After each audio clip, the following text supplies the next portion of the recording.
आज हम लोग एक वोल्टास का इन्वर्टर इसी का कंप्लेन देखने आए थे। इसमें E6 का एरर आ रहा था।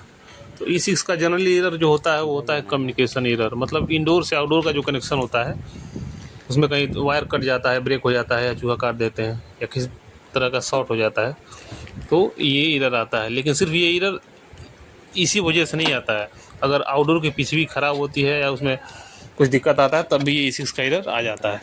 तो इस एसी में भी यही कुछ था।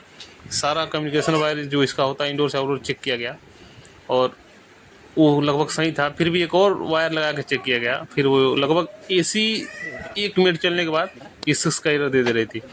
तो इसके इंडोर आउटडोर के दोनों पीसीबी को लेके गए और ये देखिए इसको रिपेयर कराया गया। और ये जो भी फॉल्ट था इसके आउटडोर के पीसीबी में था, इंडोर का पीसीबी ठीक था। उसमें कुछ सप्लाई होता है वो थोड़ा सा अधिक आ रहा था जिसकी वजह से E6 का एरर आ जा रहा था। इसके पॉइंट पे ये जो ये कनेक्ट किया जाता है भाई, जो दिख रहा है आपको, यहाँ भी लाइन पे और उस पर सेकेंड वाले पे सप्लाई नहीं दिखा रहा था शुरू में।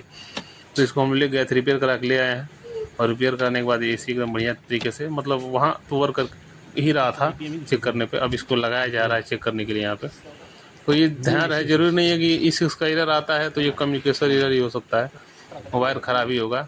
ये आउटडोर पीसीबी या इंडोर पीसीबी की वजह से भी एरर आ जाता है। और आजकल वोल्टास की एसीओ में, मैक्सिमम एसीओ में हमको ये देखने को मिलता है E6 का एरर।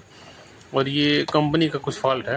ये नई नई एसियाँ जो होती हैं, हमको लगा 1 साल 2 साल जो चल रही हैं, वारंटी ख़त्म होते ही इसमें कुछ ना कुछ प्रॉब्लम आ जा रहा है। ये इतना कॉस्ट कटिंग के नाम पे इतना ये एसी ख़राब बना दे रहे हैं लोग। कई कंपनियों का नाम क्या लिया जाए, आप मार्केट में है, फील्ड में काम करें तो आपको पता ही होगा। तो इस तरह का ना ही बनाए तो ठीक है, कस्टमर का बहुत नुकसान है।